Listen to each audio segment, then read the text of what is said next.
നമസ്കാരം. അങ്ങനെ എവിക്ഷനുമായി ബന്ധപ്പെട്ട ഒരു ന്യൂസ് ഇപ്പം അറിഞ്ഞിട്ടുണ്ട്. സത്യം പറഞ്ഞാൽ നോ എവിക്ഷൻ ആയിരുന്നു എന്നുള്ളതാണ് ഇത്ര നേരം നമ്മളെല്ലാം കരുതിയത്.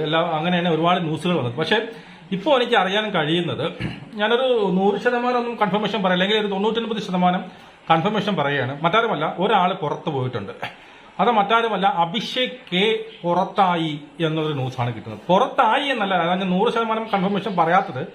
എനിക്ക് വിളിച്ചു പറഞ്ഞത് അഭിഷേക് കെ പുറത്താകും, അതിനുള്ള ചാൻസാണ് ഏറ്റവും കൂടുതലുള്ളത്. ഒരാളെ എവിക്ഷൻ ഉണ്ട്, അത് അഭിഷേക് കെ ആണ് എന്നുള്ള ഒരു ന്യൂസാണ് കിട്ടിയത്. പുറത്തായി എന്നുള്ള ന്യൂസാണ് കിട്ടിയതെങ്കിൽ ഞാനത് 100% കൺഫർമേഷൻ പറഞ്ഞേനെ. കഴിഞ്ഞ പ്രാവശ്യം ഈ പറയുന്ന പോലെ ജാൻമണി പുറത്തായ സമയത്തും എനിക്ക് ഇതേപോലെ തന്നെയാണ് കിട്ടിയത്. ജാൻമണി പുറത്താകും എന്നൊരു ന്യൂസ് കിട്ടി.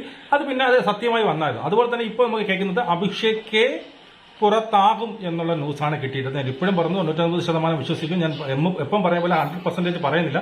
എങ്കിലും ഞാൻ എനിക്ക് കിട്ടുന്ന സോഴ്സ്, എപ്പോഴും കിട്ടുന്ന സോഴ്സിൽ നിന്നാണ് എനിക്ക് ഈ ഒരു ന്യൂസും കിട്ടിയത്. അതുകൊണ്ട് തന്നെ അഭിഷേക് കെ ആണ് പുറത്തായത് എന്നാണ് അറിയാൻ കഴിയുന്നത്, അല്ലെങ്കിൽ പുറത്താകാൻ പോകുന്നത്.